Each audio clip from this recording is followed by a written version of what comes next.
Hyderabad Karwan circle పరిధిలో మూసీ నది delisting పనులకు సంబంధించిన టెండర్ను జీహెచ్ఎంసీ రద్దు చేసింది. టెండర్లలో అవకతవకల ఆరోపణలతో రద్దు చేసింది. పురాణాపూల్ బ్రిడ్జ్ నుంచి అత్తాపూర్ బ్రిడ్జ్ వరకు మూసీ డీలిస్టింగ్ పనుల కోసం ఎగ్జిక్యూటివ్ ఇంజనీర్ లాల్ సింగ్ టెండర్ను విడుదల చేశారు.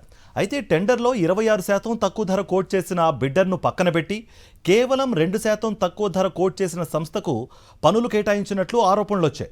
అలాగే టెండర్ ప్రక్రియలో సరికొత్త నిబంధనలు చేర్చి వాటి ద్వారా తనకు అనుకూలంగా ఉన్న సంస్థకు కాంట్రాక్ట్ అప్పగించారని కాంట్రాక్టర్లు ఉన్నతాధికారులకు ఫిర్యాదు చేశారు. ఈ ఫిర్యాదులపై విచారణ నిర్వహించిన అనంతరం జీహెచ్ఎంసీ కమిషనర్ టెండర్ను రద్దు చేశారు.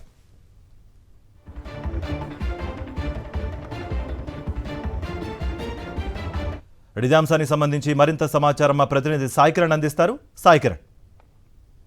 కార్తిక్, జిహెచ్ఎంసీ ఈ మూసీ డీసిల్టింగ్ పనులు చూస్తూ ఉంటుంది. సో ఈ కార్వాన్ సర్కిల్ లో ఉన్నటువంటి మూసీ డీసిల్టింగ్ పనుల కోసం టెండర్స్ రిలీజ్ చేసింది. ఈ టెండర్స్ రిలీజ్ చేసిన తర్వాత అందులో ఉన్నటువంటి ఎగ్జిక్యూటివ్ ఇంజనీర్ లాల్ సింగ్ తనకు అనుకూలమైనటువంటి వ్యక్తులకు ఈ టెండర్ దక్కేలా అన్ని అందులో ఉన్నటువంటి కండిషన్స్ మార్చారు అనేటువంటిది కాంట్రాక్టర్స్ ధర్నా చేశారు.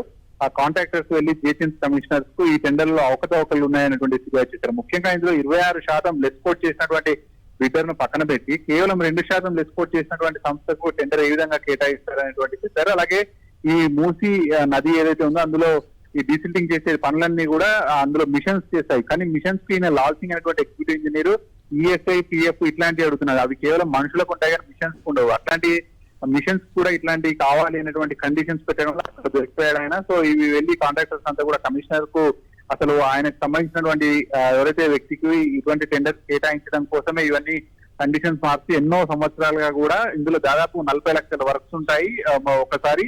సో ఇంత భారీ వర్క్స్, ఇంత డబ్బులు వచ్చేది అన్ని కూడా ఒకటే వ్యక్తికి వెళ్తున్నాయనేటువంటి జిహెచ్ఎంసీ కమిషనర్ దృష్టికి తీసుకెళ్లగానే ఈ కార్వాన్ సర్కిల్ లో మూసీ డీసిల్టింగ్ టెండర్స్ అనేటువంటి ఆయన రద్దు చేశారు. మళ్ళీ టెండర్స్ కి వెళ్ళాలనేటువంటి చెప్పారు. అలాగే ఎవరైతే ఎగ్జిక్యూటివ్ ఇంజనీర్ లాల్ సింగ్ ఉన్నారో ఆయన చర్యలు తీసుకోవాలనేటువంటి కూడా ఆయన కోరారు. జిహెచ్ఎంసీ కమిషనర్ కూడా ప్రస్తుతం దీనిపైన విచారణకు ఆదేశించారు. Thank you Saikiran. మరిన్ని అప్డేట్స్ కోసం ఛానల్ ను సబ్స్క్రైబ్ చేయండి. నోటిఫికేషన్స్ కోసం బెల్ ఐకాన్ పై క్లిక్ చేయండి.